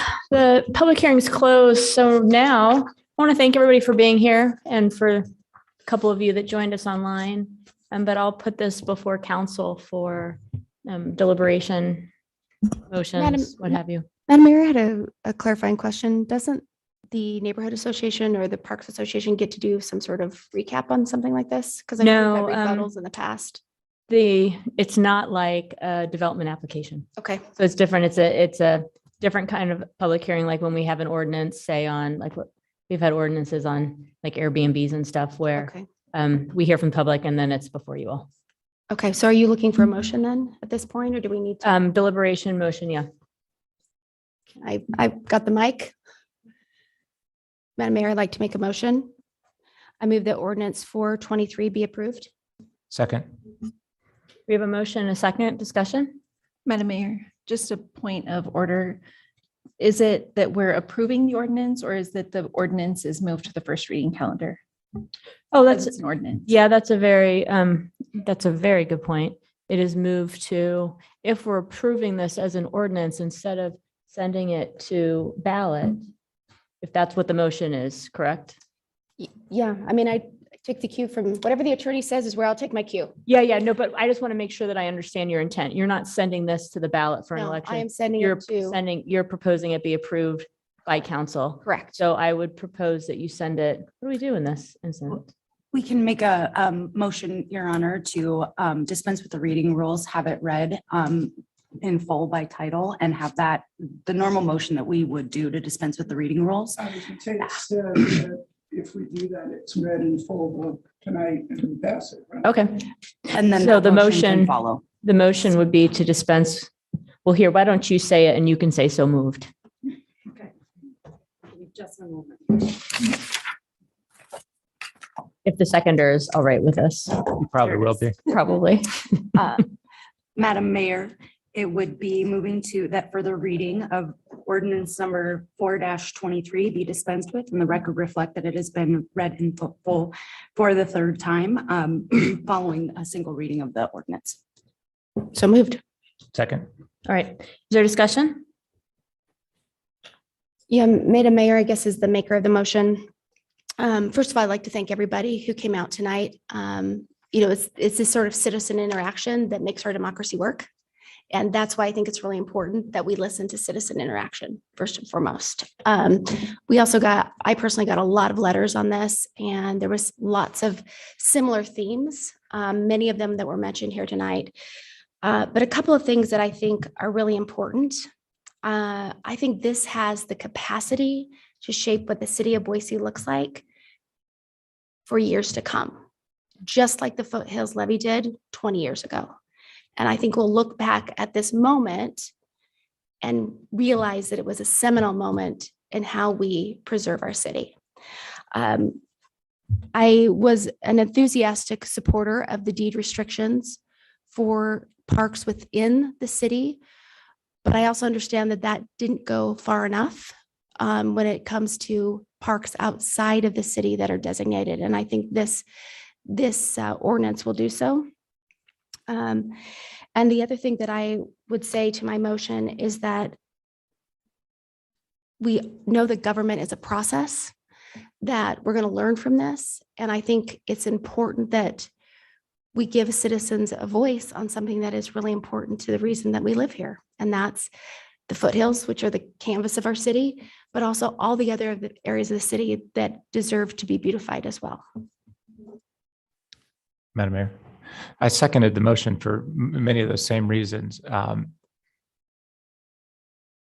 We're here on a citizens initiative where really everybody agrees with the point, which is don't be disposing of parks, don't be disposing of open places, open spaces, and don't be disregarding the genuine concern and will and values of the people who live in this city, particularly when you do so.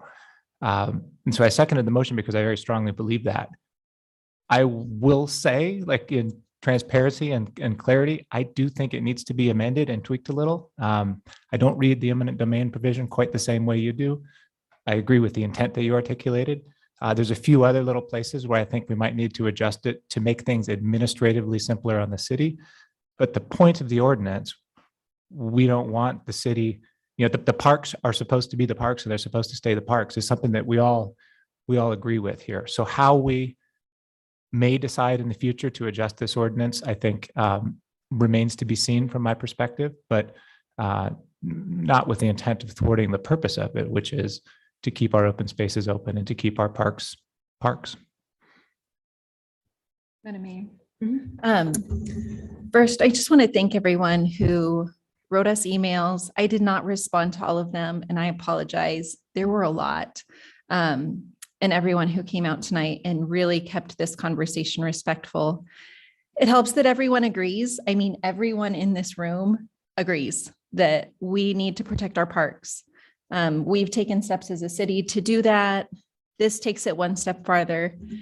And I really appreciated, I think it was something that Marissa said about the trust of residents and that trust extending to if we have a project on a designated open space, like a library, like affordable housing that might be co-located with a park, we're taking that to the voters and seeing if that's something that everyone agrees with, that's a good idea and that reflects our community's values.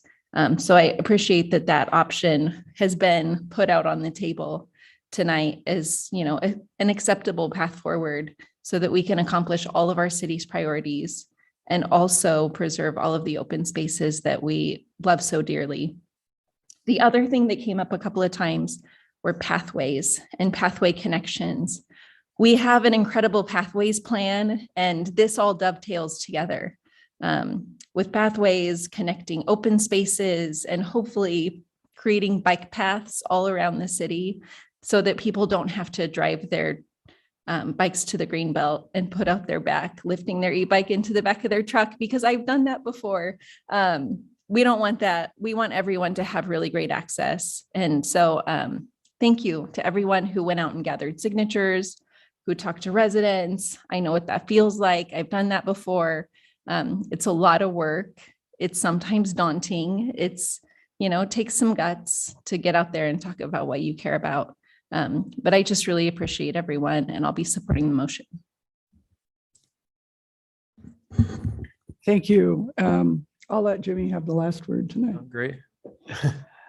I will also be supporting the motion. And I think my time in public service has been a reflection of my commitment to open space and parks and recreation for this city.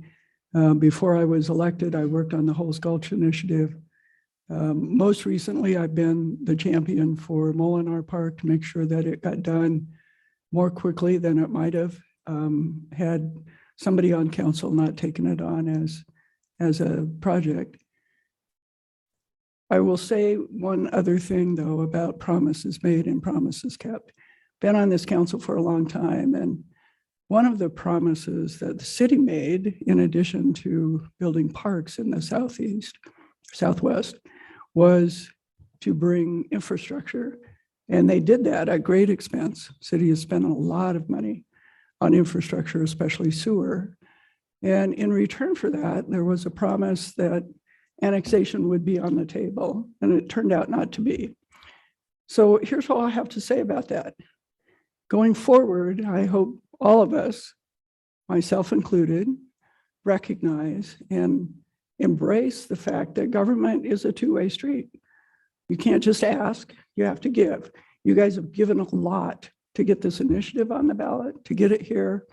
I know how much you're capable of giving because you've shown us you're capable of giving a lot. So as this part of the city grows, continues to grow, I think we all owe it to ourselves to ask, is it really part of the city? And if it is, how can we make that real and make it that commitment to each other a real thing?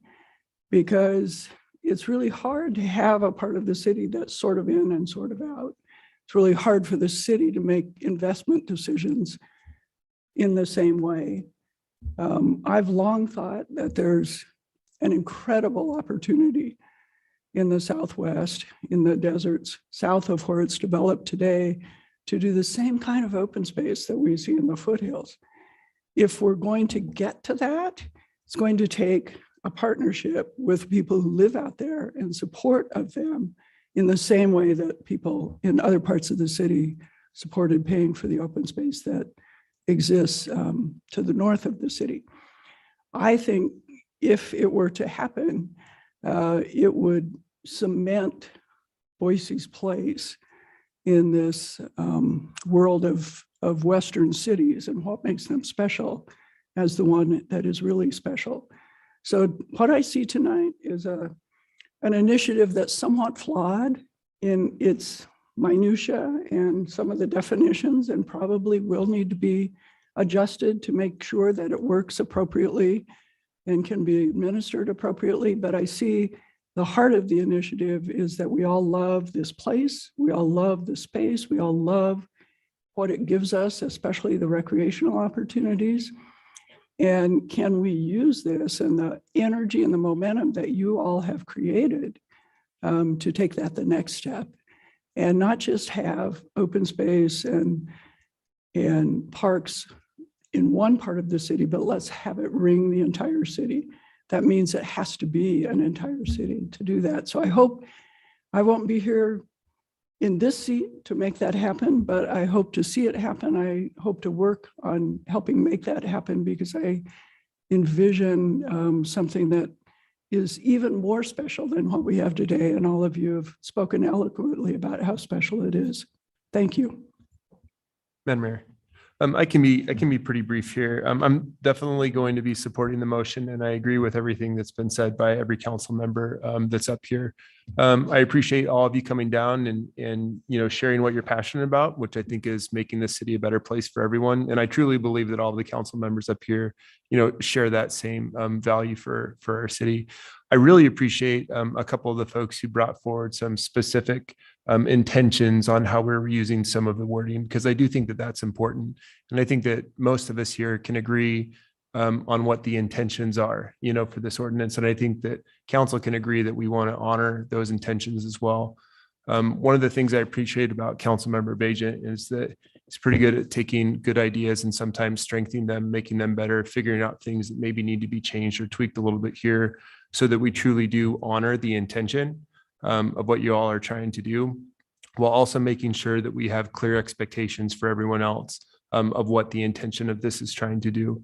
So I also wouldn't be surprised if there weren't some small amendments that could be made that could make this a little bit stronger without dishonoring the intention of what you all work so hard to create.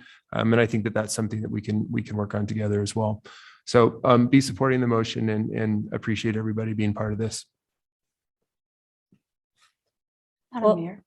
Yes. I'm sorry, just a point of order that the motion on the table currently is to dispense with the reading rules, and that would allow for the immediate consideration of the ordinance under the Idaho statute. So just taking clarification on a vote for that first, and then Councilmember Willetts could remake her motion. Sure. So, but we won't talk again. This is the talking time. Okay.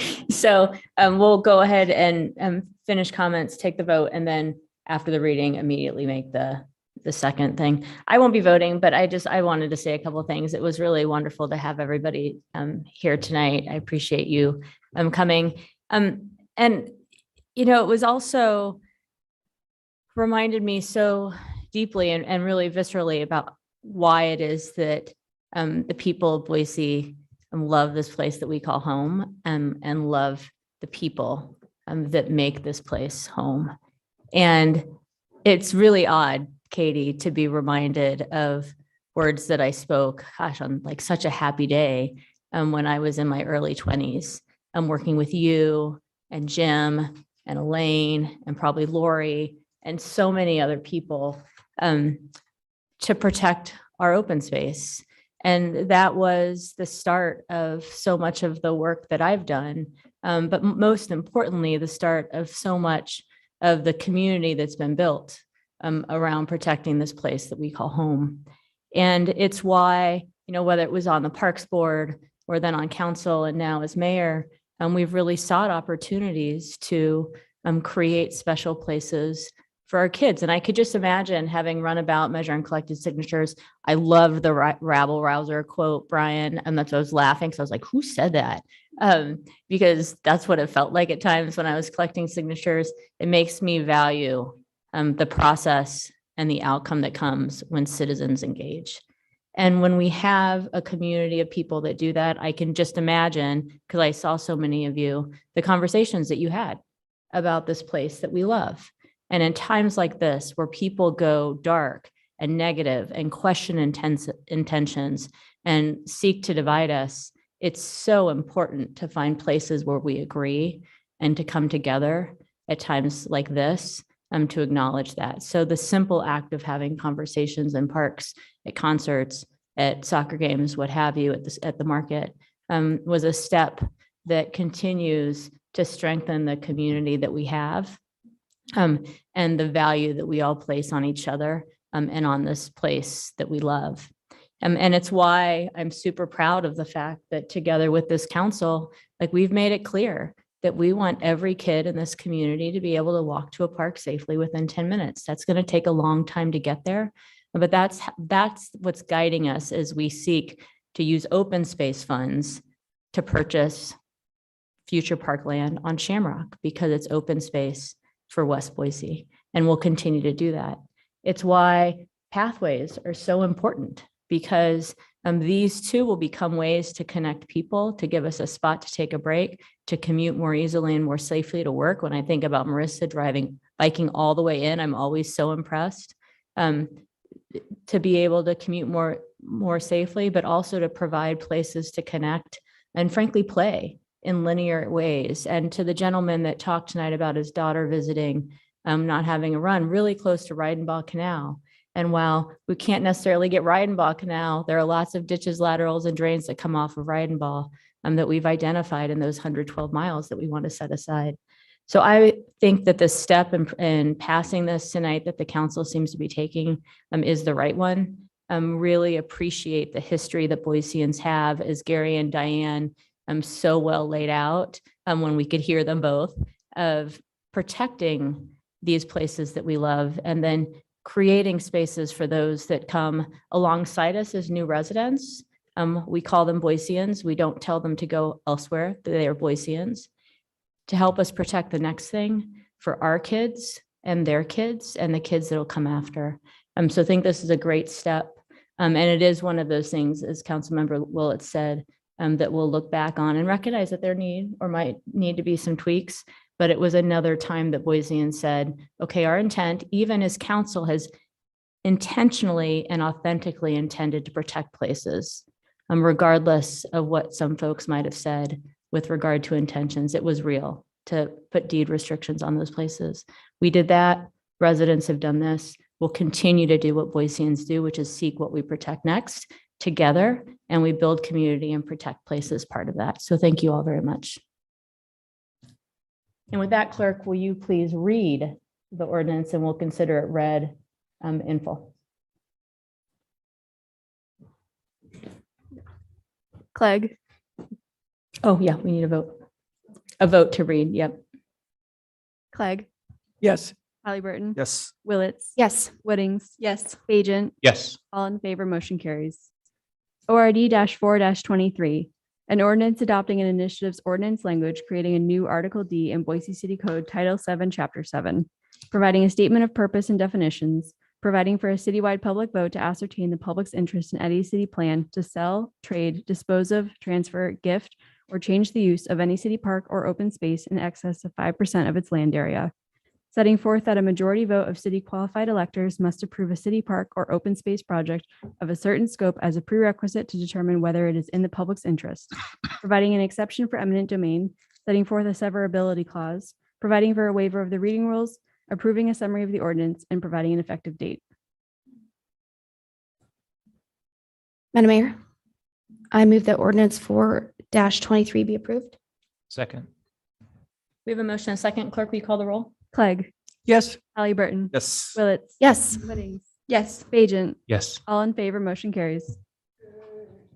And with that, Madam Mayor, I move that we adjourn. we have a motion. Do I have a second? Second. All in favor? Aye. We're adjourned. Thank you all.